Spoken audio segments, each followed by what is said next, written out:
Greetings. Today we continue the Bride Unveiled Part 4. We are looking at the second of the 7 covenants that are fulfilled in these final 2 chapters within chapter 21, 3 of them, and then 4 in chapter 22.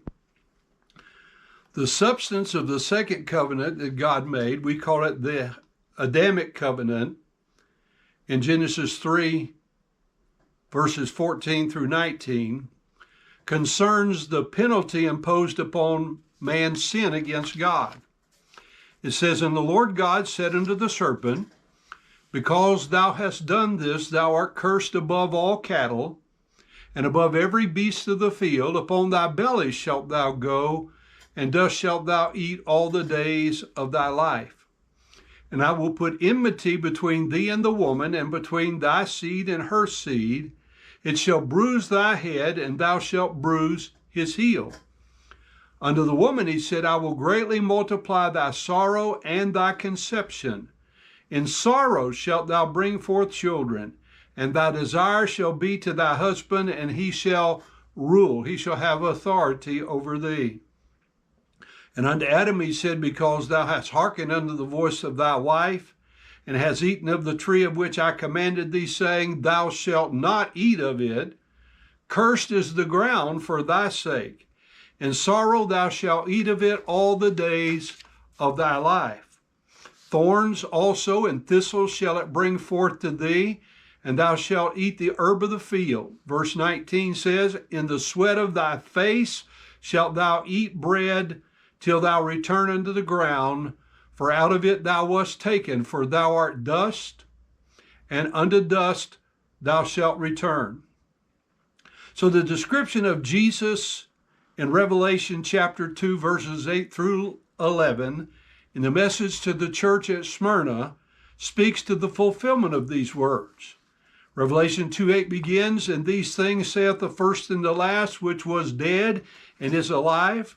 I know thy works, and tribulation, and poverty, but thou art rich. And I know the blasphemy of them which say they are Jews and are not, but are the synagogue of Satan.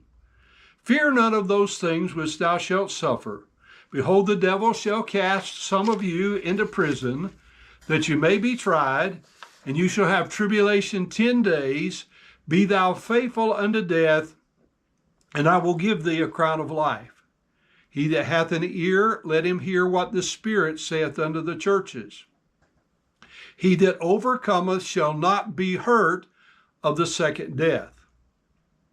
Now, Revelation 21 in verse 4 speaks of the fulfillment of this purpose and promise with these words, "And God shall wipe away all tears from their eyes, and there shall be no more death, neither sorrow, nor crying, neither shall there be any more pain, for the former things are passed away." Then the substance of the third, or what's commonly called the Noahic covenant, from Genesis chapter 8, verse 20 through chapter 9, verse 27, concerns a shift from God's judgment concerning the entire evil environment of the world to a judgment of individuals for their disobedience. Genesis 8:21 says, "And the Lord smelled a sweet savor, and the Lord said in his heart, I will not again curse the ground any more for man's sake, for the imagination of man's heart is evil from his youth. Neither will I again smite any more every living thing as I have done. While the earth remaineth, seed time and harvest, cold and heat, summer and winter, and day and night shall not cease. And God blessed Noah and his sons, and said unto them, Be fruitful and multiply and replenish the earth.